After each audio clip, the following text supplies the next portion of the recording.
There is a quiet truth that rests at the edge of every relationship, that between what is spoken and what is hidden, between what is shown and what is concealed, there exists a delicate dance, one that we often engage in, consciously or not. Human beings, by our very nature, are storytellers. But in telling our stories, we also omit, we mask, we soften, and sometimes we deceive. This act of deception is not limited to men or women.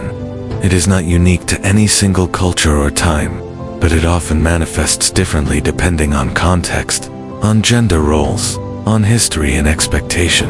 And when we speak of deception in women, it is essential to understand that we are not labeling a gender as dishonest, but rather uncovering the intricate reasons that women, in particular, may feel compelled to withhold the truth. Deception, in its most common form, is not always malicious. A lie can be a weapon, yes, but it can also be a shield. It can be a cry for safety. It can be a survival strategy in a world that has not always welcomed vulnerability, especially from women. Throughout history, women have been praised for their softness, their silence, their adaptability. They have been trained, often unconsciously, to preserve the peace, to maintain appearances, to make others comfortable, even when they themselves are deeply uncomfortable. It is in this tension that deception often takes root. A woman may say she is happy when she is not. She may say yes when every part of her longs to say no. She may smile, nod, comply, not because she is false, but because she has been taught that her truth is dangerous, that her anger is unattractive, that her sadness is inconvenient, that her needs are secondary. So she lies, quietly, gracefully, habitually, not always with words, sometimes with silence, sometimes with actions, sometimes with the absence of action, and the world rewards her for it. She becomes the easy partner, the cool girlfriend, the perfect wife, the strong mother. But beneath the surface, something begins to fracture. The longer one lives in dishonesty, especially dishonesty with the self, the more disconnection grows from others, from reality, from one's own identity. What makes deception so dangerous is not simply the act of lying to another, but the slow erosion of our ability to tell the truth to ourselves. We begin to believe the masks we wear. We forget the sound of our own voice. And when the day comes that truth is required, when honesty becomes urgent, we are unprepared. We have become strangers to our own authenticity. There is a common misconception that lying is always intentional, that those who lie are simply manipulative or selfish. But that is a shallow view of a complex phenomenon. Many women deceive not out of malice, but out of habit, out of necessity, out of a belief that the truth will cause more harm than good. Consider the woman who says she is fine, again and again, not because she is, but because she fears. What will happen if she is not? She fears being seen as needy, dramatic, too much. She fears rejection. She fears abandonment. And so she hides. And over time, the hiding becomes second nature. But make no mistake, every deception has a cost. Sometimes the cost is internal anxiety, depression, shame. Sometimes it is relational, mistrust, conflict, betrayal. And sometimes it is spiritual, a deep sense of misalignment with one's own values. To speak of deception is to speak of fear, and fear, when left unexamined, becomes the silent architect of our decisions. The remedy is not accusation, it is not judgment, it is compassion paired with courage. It is the willingness to look within and ask, where have I been dishonest, and why? It is also the courage to ask others, are you telling me the truth? And, if not, what are you afraid I will do with it? In healthy relationships, romantic, familial, professional, truth must be invited, not demanded. Truth grows in safe soil. It blooms when met with patience, not punishment. The woman who lies is not always evil. Sometimes she is afraid. Sometimes she is tired. Sometimes she is simply doing what she was taught. But the woman who decides to stop lying, that woman is powerful. Because honesty, in a world that rewards performance, is revolutionary. It is easy to perform, to give people what they want to hear, to say the right thing, to be agreeable. It is hard to speak your truth, especially when your truth disrupts the comfort of others. But it is necessary, because no real connection can exist without truth. No real peace can exist without integrity. No real love can exist without honesty. And so, the work begins.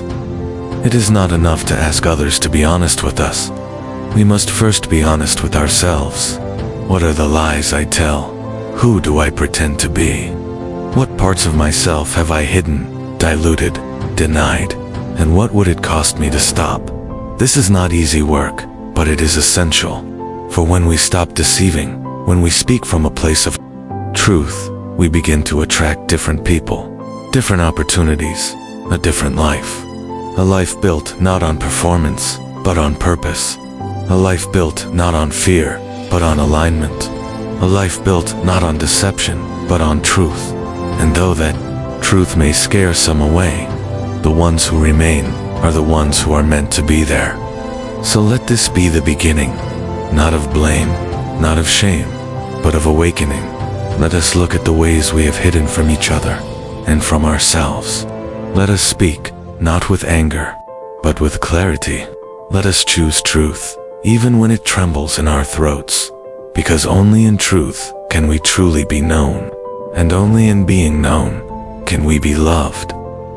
Asterisk, there is a moment in every person's life, a quiet, almost invisible, turning point where the choice becomes clear. Continue pretending or begin living. Pretending feels easier at first. It's smooth, familiar, polite. Pretending allows you to avoid confrontation, avoid discomfort, avoid judgment. Pretending lets everyone around you stay comfortable. But slowly, over time, it starts to take something from you. You wake up feeling disconnected. You go through the motions.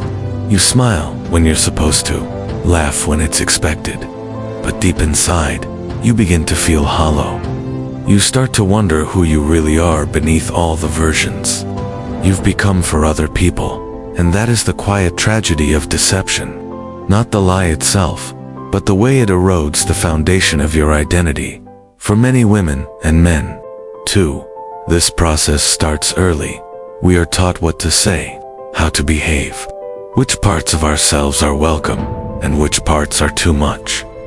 We learn how to present the version of ourselves that gets rewarded, that gets accepted, that gets love, or something that looks like it.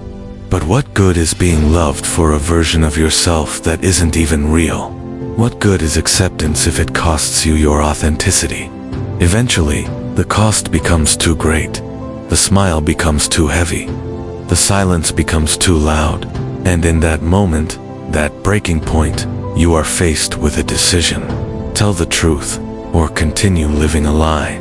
Telling the truth is rarely easy, especially when you've been hiding for so long that you've forgotten how to speak it. Especially when people have come to expect your silence, your smile, your cooperation. Especially when truth threatens to upset the entire structure of your relationships. But here is the paradox. When you finally speak the truth, you don't lose yourself, you find yourself. The truth might cause people to leave. It might cause conflict. It might break something that seemed perfect from the outside. But it will also bring clarity. And clarity is power. Because when you speak the truth, and you stand in it, you stop needing permission to exist. You stop needing to shrink yourself to fit someone else's comfort. You stop needing to explain your boundaries, your desires, your feelings. You simply allow them to exist, fully, boldly, without apology. And that is when life changes. That is when you begin to attract relationships that can withstand your truth. That is when you begin to walk into rooms without lowering your voice, your energy, your intelligence. That is when you stop looking for approval from people who never truly saw you in the first place. Truth becomes your filter. It removes the shallow, the weak, the conditional. It leaves only what is real, and what is real is always worth the cost. There will always be people who prefer you silent, who prefer you agreeable, who prefer the version of you that doesn't make waves. But you were not born to be silent. You were not born to be agreeable. You were born to be whole, and wholeness requires truth. You cannot be whole and hide at the same time.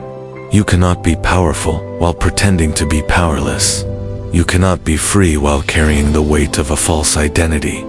So many people walk through life waiting for permission to tell the truth, waiting for someone else to make it safe, waiting for the right time, the right words, the right support.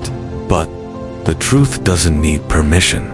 It simply needs a decision to stop hiding, a decision to stop apologizing, a decision to stop betraying yourself just to keep the peace. Because peace built on lies isn't peace. It's performance, and eventually, all performances end. Eventually, the mask slips, the smile cracks. The truth finds its way out, one way or another, through illness, through burnout, through breakdowns and breakups, and moments you never saw coming.